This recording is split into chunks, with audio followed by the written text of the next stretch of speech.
함께 보실 말씀은 누가복음 3장입니다.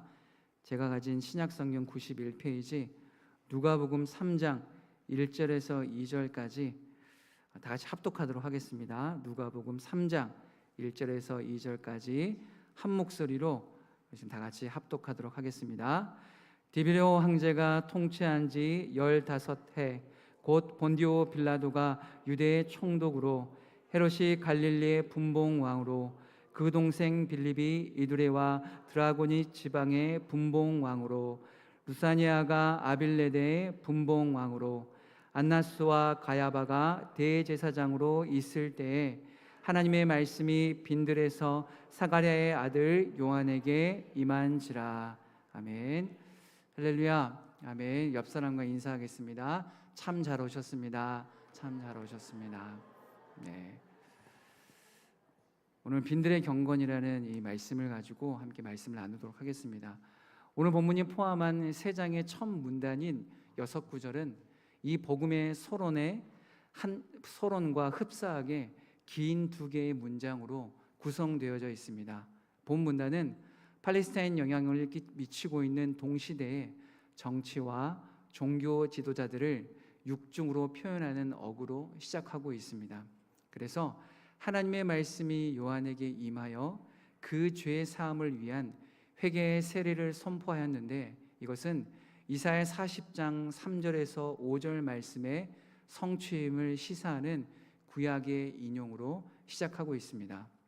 누가는 세속사의 특정한 지점인 티베리우스 황제 통치 15년째 해를 기점으로 오늘 말씀을 시작하고 있지만, 그의 목적은 연대기적으로 정확한 연대를 제공하는 데 있지 않고 세속사의 맥락에서 구속사의 결정적인 사건을 연관시키고자 하고 있습니다.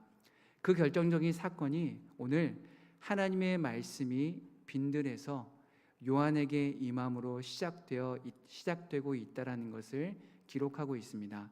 오늘 말씀의 핵심은 방금 언급한 하나님의 말씀이 빈들에서 사가랴의 아들 요한에게 임한 것입니다. 오늘 본문은 요한을 포함한 8명의 인물을 소개하고 있습니다. 디베레오 황제, 본디오 빌라도 유대의 총독, 헤롯 갈릴리 분봉왕, 빌립 이두레와 드라고니 지방의 분봉왕, 루사니아 아빌레네의 분봉왕, 그리고 대제사장 안나스와 가야바, 마지막으로 사가랴의 아들 요한입니다. 여기서 중요한 것은 하나님의 말씀이 임한 곳은 서두에 설명한 구속사의 결정적인 사건의 시작점이 황제도 아니고 유대의 총독도 아니고 분봉왕도 아니고 대제사장도 아닌 빈들의 야인, 약대옷과 메뚜기와 석청을 먹고 생활하는 요한에게 임했다라고 기록하고 있습니다.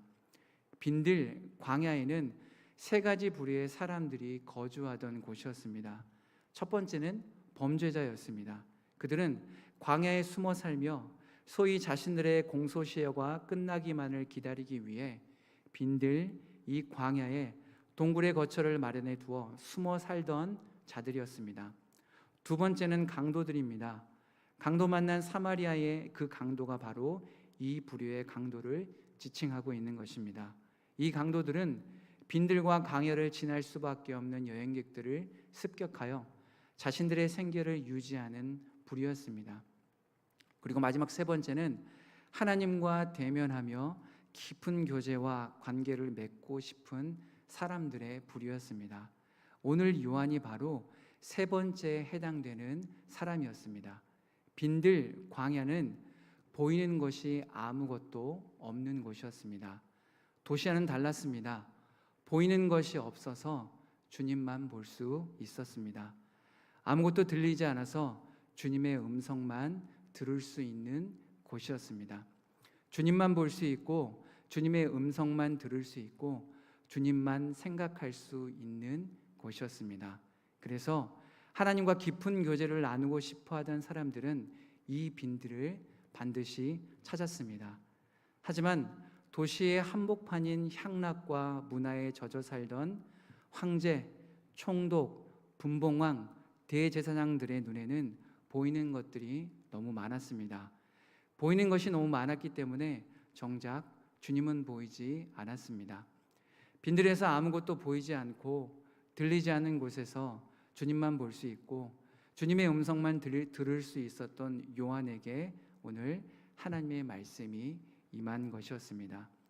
그 당시 권력의 핵심인 황제도 유대 총독도 분봉왕인 이 세력들도 이런 세력들이 가진 자에게 하나님의 말씀이 임한 것이 아니었다라는 것입니다.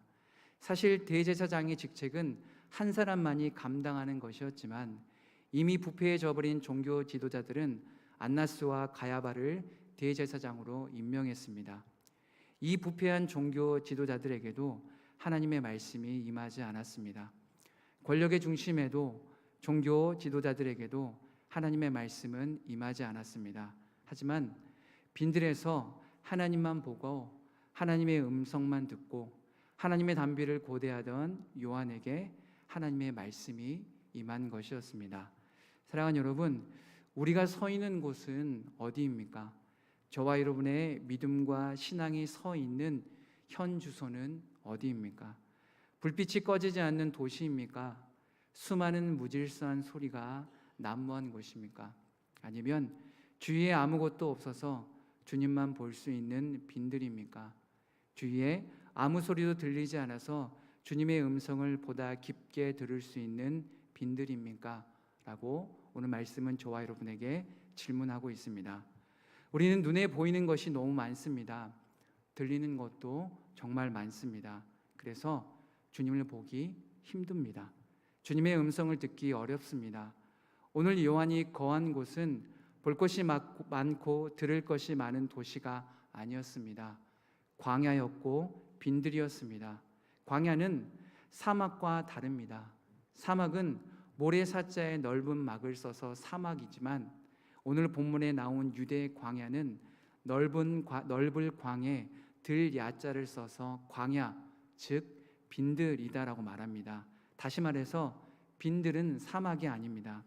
비가 오지 않은 광야일 뿐입니다. 이 말은 비가 오기만 한다면 초목이 무성한 곳으로 삽시간에 변할 수 있는 곳, 바로 요한이 거주하고 있었던 빈들 광야다라고 말씀은 설명하고 있습니다.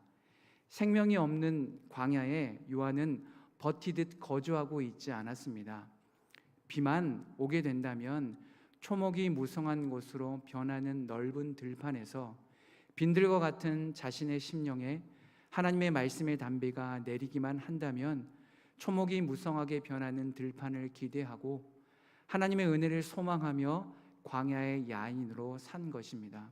그리고 바로 이곳에서 오늘 하나님의 구속사적인 사역의 첫 신호인 하나님의 말씀이 요한에게 임한 것이다라고 말씀은 기록하고 있습니다. 사랑하는 여러분, 우리의 믿음과 신앙이 이래야만 합니다.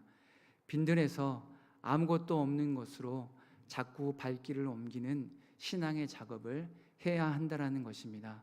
내 믿음이, 내 신앙이 도시로 발을 디디려고 할 때마다 빈들, 광야로 발길을 돌리는 신앙의 작업을 지속적으로 감당해 내야 한다는 것입니다. 그리고 아무것도 없기 때문에 주님만 볼 수 있는 빈들에서 나의 시선이 주님께 맞추어지길 기도하며 소망해야 한다는 것입니다. 아무 소리도 들리지 않는 고요한 곳에서 주님의 음성을 듣기를 갈망해야 한다는 것입니다. 그리고 그때마다 나와 시선을 마주치고 음성을 들려주시고 마치 빈들에 쏟아지는 단비처럼 나의 심령에 쏟아지는 주님의 단비와 같은 말씀의 은혜를 저와 여러분은 실제 체험해야 한다는 것입니다. 그리고 그 단비가 쏟아지기만 한다면 빈들이 해갈하여 수많은 초목이 무성한 목초지로 변하는 것처럼 저와 여러분의 마음밭이 성령의 목초지로 변한다는 사실을 티끌만큼도 의심하지 말아야 한다는 것입니다. 빈들은, 광야는 세상이 볼 때에는 고난과 역경, 빈곤을 상징하고 있지만 그리스도인인 저와 여러분의 시선은 달라야만 합니다. 아무것도 없기 때문에 주님을 바라볼 수 있는 곳으로 인식해야 합니다. 아무 소리도 들리지 않기 때문에 주님의 음성만 들을 수 있는 곳으로 기억해야 합니다. 아무것도 없기 때문에 빈들의 단비를 간절히 기다리듯 빈들이 주님의 말씀과 은혜의 단비를 고대하는 숨겨진 신앙의 오아시스임을 발견할 줄 알아야 된다라는 것입니다. 주님만 보기 때문에 다른 것이 보이지 않아도 감사할 수 있어야 합니다. 주님의 음성만 들리기 때문에 주님께 집중할 수 있어야 합니다. 아무것도 없기 때문에 은혜의 단비만 기다릴 수 있는 것이 빈들임을 믿음으로 고백해야 합니다. 그리고 은혜의 단비가 내리기만 한다면 초목이 무성한 곳으로 삽시간에 변할 수 있는 빈들과 같은 은혜의 가능성이 지금 내가 빈들에 서 있기만 한다면 나에게도 주어지는 동일한 은혜의 순간임을 저와 여러분은 믿고 감사할 수 있어야 하는 것입니다. 사랑하는 여러분, 여러분의 경건은 빈들입니까? 아니면 도시입니까? 저와 여러분의 믿음과 신앙의 현 주소는 어디입니까? 빈들입니까? 도시입니까? 여전히 많은 것이 보이는 도시의 화려함을 포기하지 못하고 있습니까? 여전히 많은 소리로 나의 귀를 즐겁게 하는 도시의 즐거움을 잊지 못하고 있습니까? 여전히 내가 가진 것으로 무엇이든 사고 팔 수 있는 편리함이 빈들에서 단비를 고대하는 기다림을 무지하고 어리석은 것이다라고 단정하며 믿고 있습니까? 분명한 것은 오늘 하나님의 말씀이 임한 곳은 빈들이었습니다. 빈들에 거하는 요한에게 임했습니다. 오늘 본문이 시사하는 바는 매우 큽니다. 이사야 40장 4절의 예언의 성취는 물론이요, 하나님의 말씀이 임하는 곳은 도시의 권력의 자리도 타락한 종교 지도자들에게도 아닌 주님만 바라보고 주님의 단비만 고대하는 빈들에 거하던 요한에게 임했음을 말하고 있는 것을 기억해야 하는 것입니다. 그렇다면 우리는 더 이상 고민할 것이 없습니다. 우리가 취해야 하는 신앙의 태도는 더욱 명확해진다는 것입니다. 저와 여러분이 선택해야 하는 신앙의 자리와 위치는 더욱 선명해진다라는 것입니다. 수많은 볼것과 수많은 소리가 즐비한 도시가 아니라 아무것도 없지만 그 아무것도 없음으로 인해 주님만 볼 수 있고 주님의 음성만 들을 수 있고 주님의 말씀과 은혜의 단비를 간절히 고대할 수 있는 빈들임을 확신할 수 있는 것입니다. 사랑하는 여러분, 세상은 여전히 저와 여러분에게 거짓을 말하고 있습니다. 세상이 주는 권력, 세상이 주는 향락, 세상이 주는 즐거움, 세상의 소리, 세상의 탄성을 버리지 않고서도, 굳이 빈들에 거하지 않고서도 예수를 잘 믿을 수 있다, 잘 살 수 있다라고 거짓을 진실로 호도하고 있습니다. 아무것도 없는 빈들에서 주님을 보는 것이 어리석은 것이다 라고 말합니다. 도시에서 제공되는 수많은 것들이 결코 믿음을 변질시키지 않고 성장시킬 수도 있을 것이다 라고 진실을 흐릿하게 만듭니다. 주님의 음성 외에도 다른 것들로도 충분히 진리에 이를 수 있다라고 속삭입니다. 그런데 그런 것들이 너무 그럴싸합니다. 너무 그럴듯합니다. 진정성 있어 보이기도 하고 진짜처럼 보이기도 합니다. 그래서 우리는 너무 쉽게 빈들의 야성을 버리고 도시로 우리의 믿음과 신앙의 자리를, 위치를 재설정하기 바쁘다라는 것입니다. 그것이 21세기를 살아가는 그리스도인의 새로운 트렌드인 것 마냥 명분을 제공한다라는 것입니다. 하지만 사랑하는 여러분, 저와 여러분들은 반드시 알아야 합니다. 하나님의 말씀이 임한 곳은 화려한 도시에 거주한 황제도, 유대 총독도, 분봉왕도, 부패한 대제사장들도 아닌 빈들의 야인인 요한에게 임한 것을 저와 여러분은 분명히 확인했습니다. 그렇다면 이제 저와 여러분이 해야 하는 것은 너무 명확해집니다.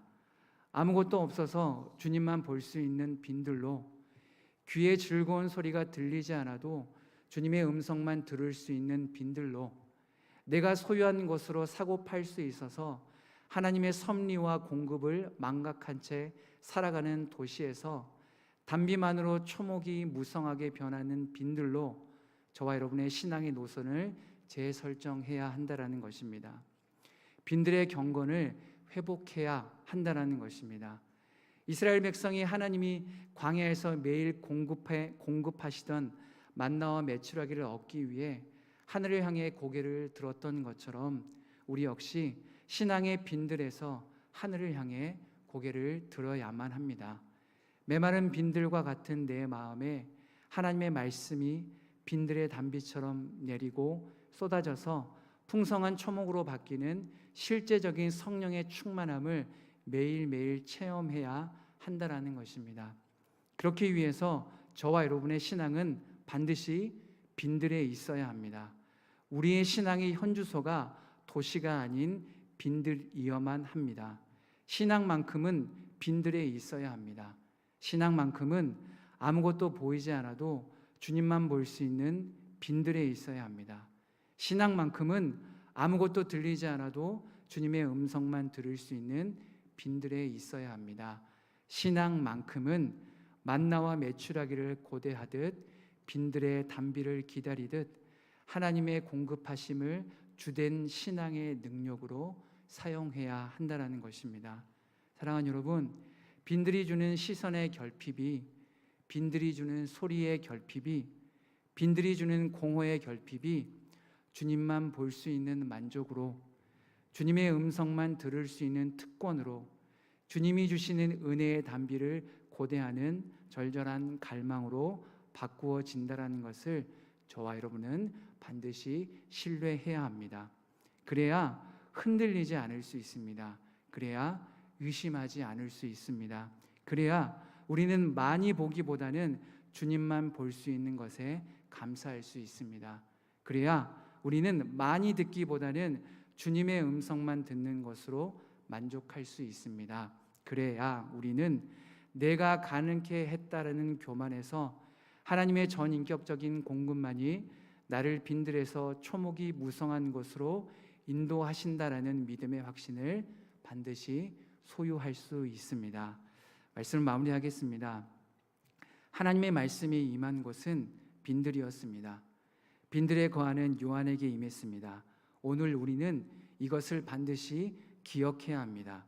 권력의 최고봉인 황제에게도, 그 권력의 중심인 유대 총독도 분봉왕도, 종교 지도자인 대제사장들도 아닌 빈들에서 주님만 바라보고 주님의 음성만 듣고 주님의 은혜를 고대하던 요한에게 임한 것을 저와 여러분은 반드시 기억해야 합니다.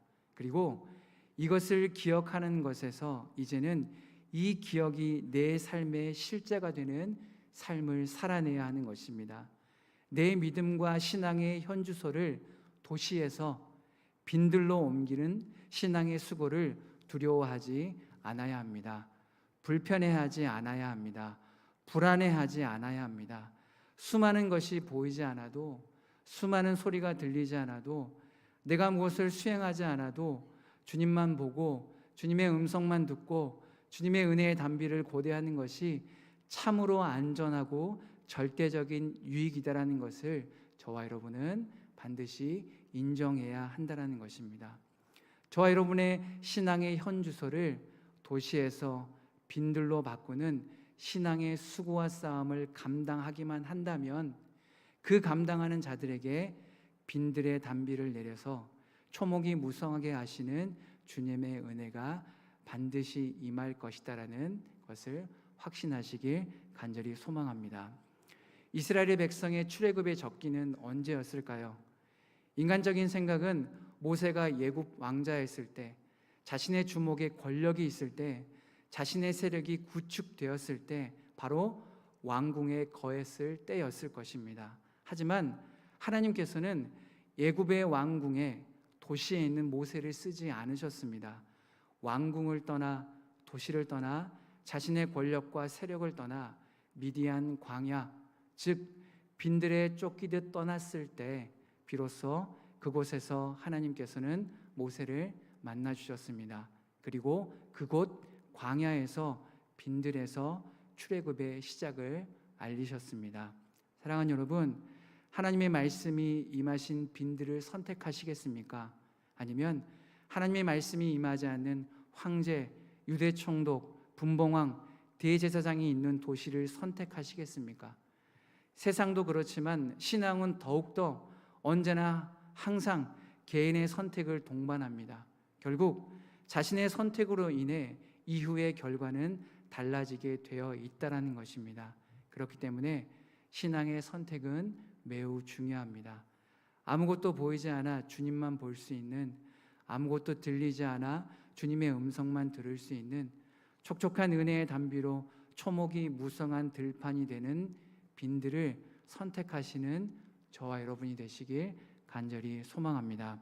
우리 마지막으로 옆 사람과 고백하겠습니다. 나는 빈들에 서 있겠습니다.